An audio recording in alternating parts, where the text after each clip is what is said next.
Hey everybody, how's it going? It's Ricky Warwick here from Black Star Riders, and you are watching CMS TV.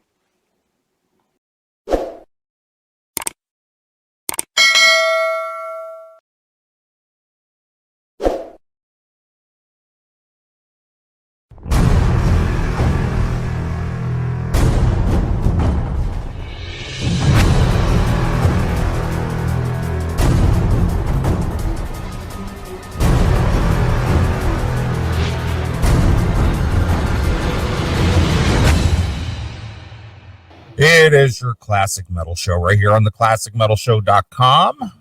Couple of John Bush era songs there to kick off the show. Started things off there from the Sound of White Noise release with Room for One More, and Armored Saint there from the Symbol of Salvation release with Tribal Dance. And a man doing the tribal dance up to the microphone is my good friend and partner, Chris Akin. What's going on there, Chris? See, I'm doing the tribal dance. Tribal dance up to the mic. That's right. Dance up to the mic. What's going on, man?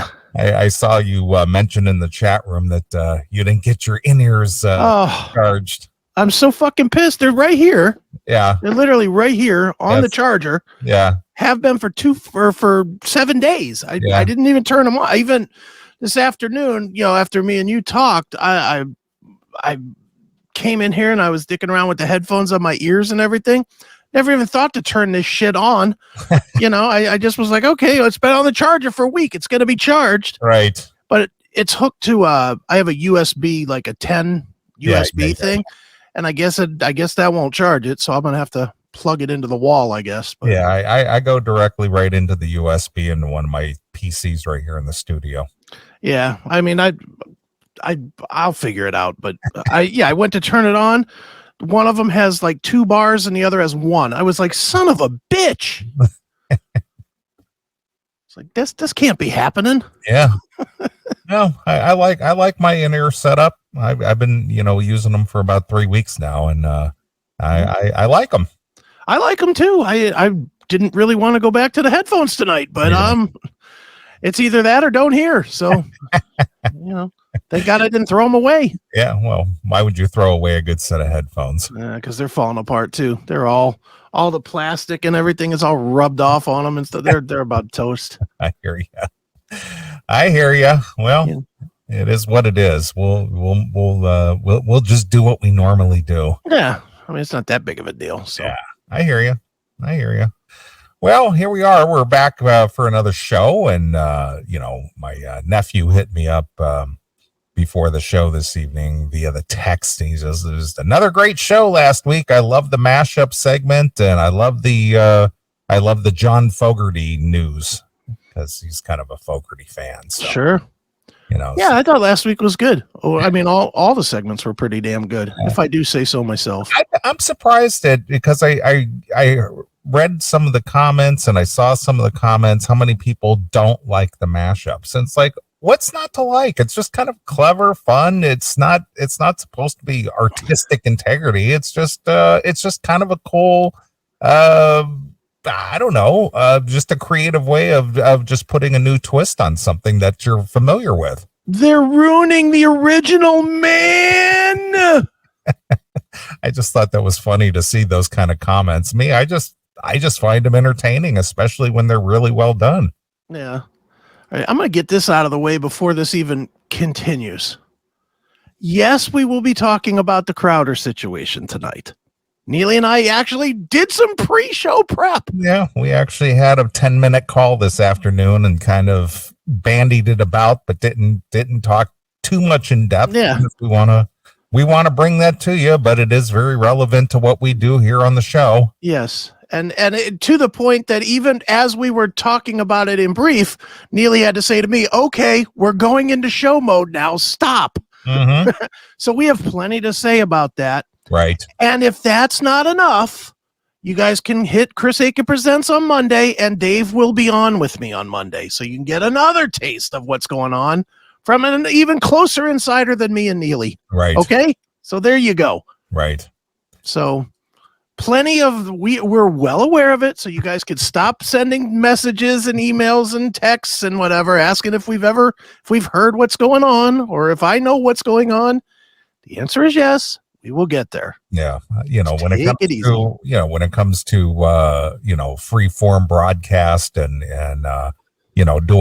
doing this type of thing, we're certainly not on the level of a Crowder or a Joe Rogan or anybody like that, or a Kuya, sure. But we do the same thing, but our model is a little bit different, and we'll talk about that in depth, I'm sure. I'm sure we'll talk quite a bit about it. Yeah. So, it's a changing world we're living in, and especially when it comes to, media, media these days. Everybody can be a part of the media, and, there are forces out there that control, let me just put it this way without getting into it. There are bigger forces out there that do not want people to have the ability to have a voice in the media. That's correct. Let's just put it that way. Well, the minute the people have a voice, there's no control. Exactly. So we'll talk about that in depth. I'm looking forward to it. Actually, when Chris gave me a call on a business related thing today, the first thing I asked him is, I'm sure you're well aware of this Crowder thing. Yep. So, and it's like, yeah, I have every intention of talking about it tonight. So, yep. All right. So you can put that to rest. So everybody stick around. We will talk about it. Yep. We will. Right. But anyway, what else are we after here? Just another new week. It was a busy week for me. Again, work related, just busy. I got prepping for the life coaching classes I'll be taking here shortly, and getting that all in order. And we're talking about expanding my empire. Yes, look at you. So just working on that, and as well as the normal gig. Thanks for giving up your set and entertaining set. Yeah, okay. All right, surfer fan. Yeah, that's right. Thank you, sir. Thank you, sir, for your patronage. Thanks for listening. Thanks for plugging in and turning on. Yeah. Thank you. Yeah, you're going to be a great life coach. You're great at faking praise. Oh, it's great. It's great. Great. Glad you tuned in, pal. I'd be like Mike Damone. Isn't this great? Too funny. This is great iced tea. Speaking of that, I was listening to some old O&A and stuff, and what's his name? Rich Romanis. Is that his real name? From what? Mike Damone. Oh, I don't know his real name. He's just Damone. Yeah, he's Rich Romanis. He called into the show, and he was promoting something. I don't know. So he was like doing some kind of a new little project or something. He called the show, and Anthony was doing his Mike Damone impression on the phone. It was the funniest goddamn thing, man. It just cracked me up. Nice. And he asked him, he said, how come you said great iced tea and you didn't even taste it? That was a good one. But that old stuff just keeps me entertained. I mean, I listen to that pretty much on a daily basis, and it just keeps me, it's just funny, man. There is just so much material out there. Just years and years and years worth of material. Sure. I was playing you last night. I listened to 5 hours of O&A last night. I listened to the somehow, some way, the divorce, the 5 hour divorce thing. Yeah, his whole divorce exactly. Saga came up. Boy, that was some good listening. Oh my God. I was cracking the fuck up. The other one that makes me laugh is the whole Antolini thing. Oh yeah. With her shitting in the bed and stuff. Ooh. Oh yeah. Well, just from the beginning when he first hooked up with her. Right. Somebody put together the whole Antolini saga from the very minute that he first talked to her to where they went out on a date, and Anthony missed the show because they were out chasing around all night. Right. and then it became a relationship, and then it went into nuttiness, and then he got caught with a chick in his bed, and yeah, and she burned all his clothes and shit. all that stuff. That's just whoever had all the recordings and the time to compile all that to 10-hour jags of the one I was listening to this week was somebody put together 2 almost 10-hour segments, almost 20 hours worth of Nopi segments. Oh, that's good listening there. It was all Anthony. Okay. Anthony, Jim, Patrice, Bob Kelly, right, Rich Voss, the whole thing, but no Opie at all. That's the best listening there could be, isn't it? I just, until you look back 10 years later and listening to those shows, you don't realize what a drag Opie was on that show. Oh, he really was. I mean, of course we accepted it because it was O&A. Yeah, well, the rest of it was funny. It was so funny that we accepted it and didn't think much of it. You didn't think much of it, but now in hindsight, when you listen to the show, you go, and especially with the Nopi segments, sure, you realize this guy, he was a drag on the show. He was terrible. I mean, dude, just especially, and I'll be honest, it used to annoy me when they did it on the show, but I just was always like, oh, it's just the show. I never associated to Opie until I heard Anthony talk about it. When they'd be riffing about something good and he'd be like, let's go to the phones. It's Steve the trucker or whatever. Yeah, exactly. And it was like, why are you fucking ruining the flow with a goddamn caller? Because he had nothing to contribute. That's why. Yeah, but it was just, every time he did it, it broke the flow of something that was really going funny every time. Yeah. It was just like, well, I've got nothing to contribute here, so I might as well just, break this up, because it was almost like a jealousy thing. Like, Jim and Anthony, Jim and Anthony and whatever comedian might have been in the studio that day. Like you said, they'd get into a real flow. Right. And they were, just getting into some insanity. Mm-hmm. And then let's take a phone call here. But yeah, so that's been that I run across nuggets of stuff that either I haven't heard it or hadn't heard it, or sure, I hadn't heard it in 15 years. Right. And then you just, oh yeah, that I remember this. Yep. So good. And I know you may have heard this, you may have known, but I guess back in November that Pat from Moonaki died. Yeah, he died of diabetes. And dude, even his last, this is so stupid, his last post on like Facebook or Twitter or whichever one he was using was him in the hospital making jokes about himself dying. Yeah, I know. There was a couple of posts that he made where they cut off his leg. Yeah. For one thing, and he was getting this hydrotherapy on his leg, and he was taking pictures of his leg all broken out, busted open from all the sores and shit that it's like, dude, I mean, I get it, it's a real thing, and I get people suffer from that, but in his case, at least just from what I know of him or how he conducted himself on the show, this guy, his diabetes was so out of control because he was a food freak. Yeah. And he ate whatever he wanted to and all this other stuff, and he paid the price of it. So he passed away in November. He was 59. Yeah.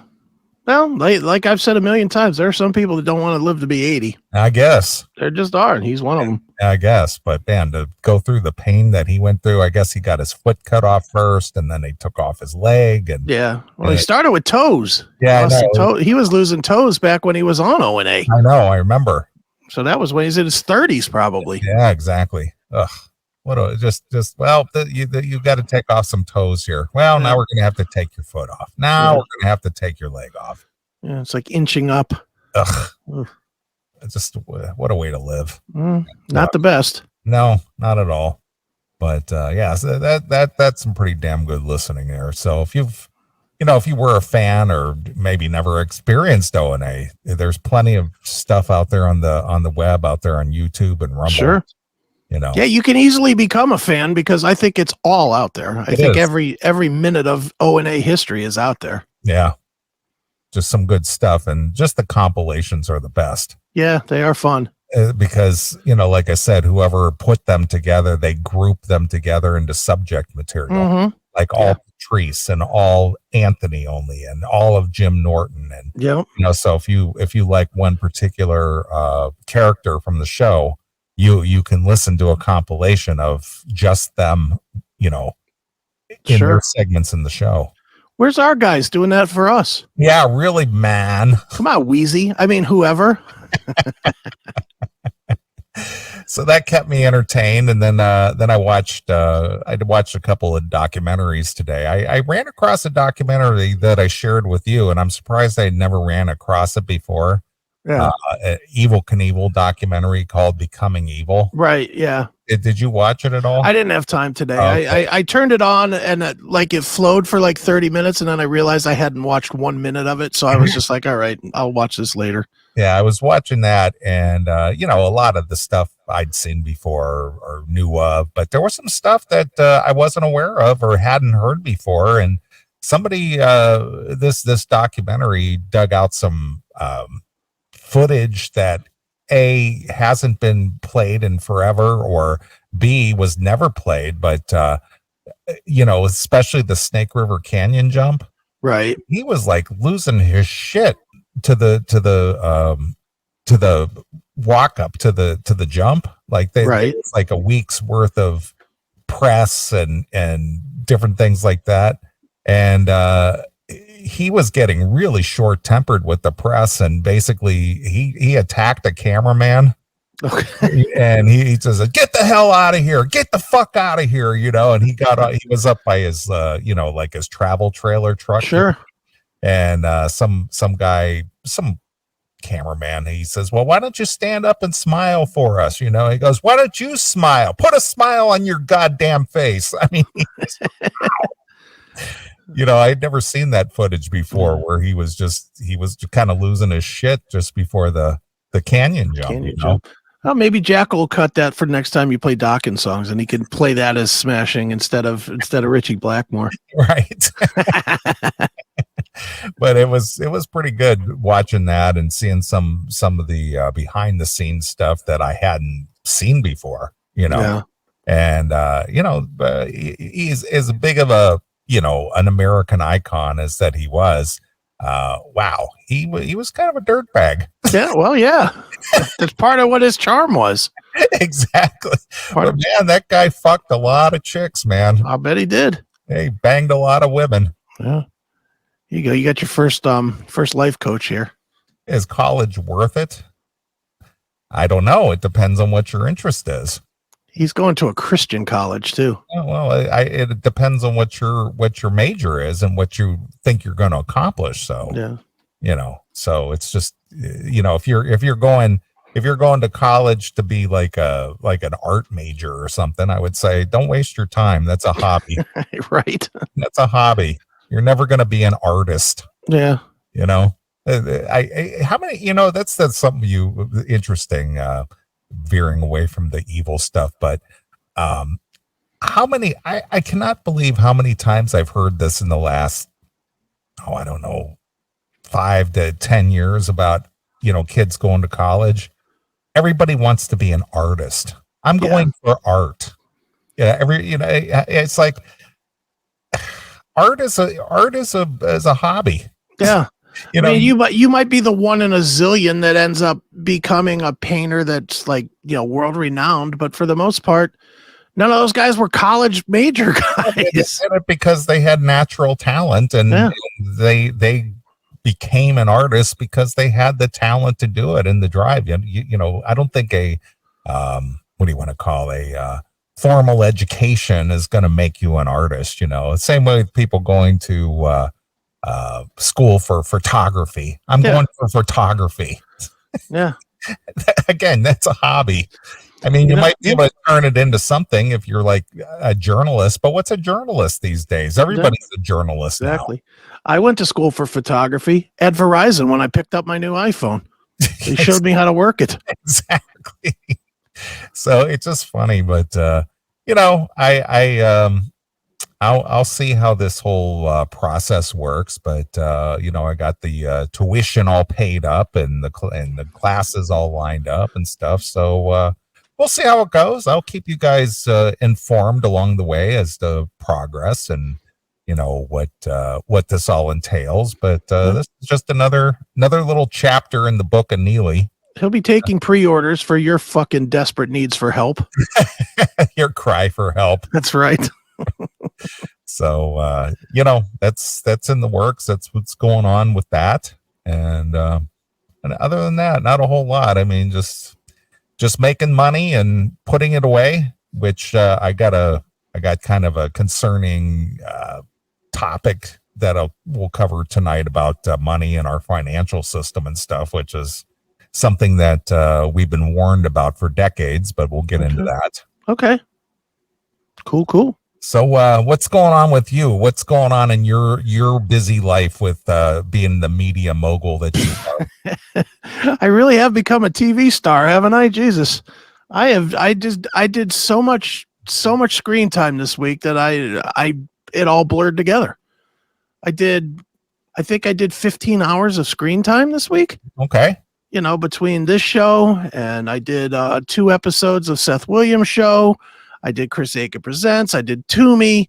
I did a bunch of interviews with Matt for the Nalbandian tribute that we're putting together. It's like, I'm in front of this damn camera all the time now. Oh, you'll work with anyone guy. Yeah, pretty much. I am.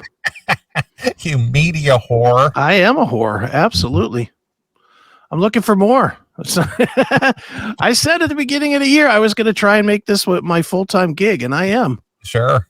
I've just been busy. I've been busy doing all that kind of stuff and, working on some stuff with Corey Harker, which you're aware of, which I'm sure we'll talk about at some point. But working on building CMS TV, getting that together, getting the radio stations together, adding another show, which I'm not ready to announce yet, but I added yet another one. So that's 11 to the CMS network, I think. So just busier than busy, man. Just making it go. And I really want it to be something. And I want it to be the one-stop hub for anybody that likes this kind of content, whether it's interviews with bands or pop culture or, what me and you do, whatever we're calling that, shock jockery. I don't know what it's called now. It used to be called shock jockery, but now it's just called hate speech. Yeah. If you ask the woke mob left, it's hate speech. Yeah. But we're putting together a whole network of stuff that is going to be not censored. And, just because I started uploading some shit to YouTube doesn't mean that I've given up the fight about censorship. It's just now I'm redirecting how we do things. Right. So yeah, I mean, that's all I've been doing basically. Yesterday I went out I had dinner with Kelly last night, and that was a venture out. I went out and ventured out a couple of days, like 2 days. I went out and hung out with her on Thursday and Friday. So look at that, 2 nights. Yeah, look at me. I was out and about. You social butterfly, you. Oh yeah, I really am. But yeah, other than that, not much, dude. Just work, lots of worky work, and a couple of evenings out to get the fuck out of here for a minute. But no, I don't blame you. I mean, so far this winter obviously has been a very mild winter. Yeah. So might as well get out while you can. Exactly. Because I'm enjoying this global warming that we're having. Yeah, but the Green Deal, dude, we got to protect. We only got like 8 months left or whatever. I don't know how many days we have left according to these fucking idiots. Right. Yeah. Well, the reason we don't have any snow this winter so far is just because of that global warming. And that's why you should have to be forced to buy an electric car. Right. And no gas stoves either. That's right. No gas stoves, electric cars, like the fine folks at Domino's. Right. When they come, you say, look, they're protecting the environment while bringing me a pepperoni and cheese. Well, the power plants are pumping out more exhaust to create more electric to charge your car. Yeah, of course. But Now you just don't see it. That's you just don't see it. Well, right. dude, the funny thing is I saw a story. I don't know that it's true or not. It wasn't on. You know what? I'm going to stop saying that. It doesn't matter if it's true or not. It's a story, because whether, the follow-up of it wasn't on a mainstream thing, that doesn't even matter anymore. Really doesn't. But I saw a story that Tesla's having a problems with their charging stations. Okay. Because people are going and stealing the charging pieces because they're full of copper. Yeah, of course. So people are going up in the middle of the night and stealing the cable. Yeah, they're clipping the cable off. Yeah, and taking out the copper in it and selling it. Yeah, of course. Dummies. Yeah, they'd steal a dog's hind leg if it was worth anything. That's right. What a world we live in. Yeah. Dirty Dave. Like the cars are for men with vaginas. Manginas. That's right. Hey. Sorry, I just developed a little bit of tickle in my throat here. Well, let me go to my little sheet here and note the time. What? That I was coughing on air? Yeah. Get away. He was coughing. I have to edit that out of YouTube. Otherwise we can't use it. Well, you can't have a cough that simulates the dirty F word. What? Fine Feather Friend? That one. Yeah. So dumb. It is dumb. It's just dumb. But I will take the time to do the edits just to point out the hypocrisy of how stupid it is. Well, how do you think the old O&A shows? They say that a lot on the old O&A shows that they play on YouTube. And eventually they'll catch them and pull them down. Well, do you think so? They've pulled some of ours down from 8 years ago or whatever. That's interesting. I still listen to the shows and they're all intact as far as I can tell. Yeah, but you notice on Anthony's his other ones though, he clips it out. Yeah, well, he clips, but I'm talking about just the recordings of the old shows, because they throw the F word around a lot. They do. Dude, believe me, we're not nearly as popular as those videos, and I think that might have something to do with it. But I know for an absolute fact that they have pulled down a few of our shows for the dreaded F word and the dreaded R word. Oh yeah, R word. Yeah. Really? Oh yeah. Interesting. Although, in fairness on the R word, I did agree with them that we were being pretty fucking hateful.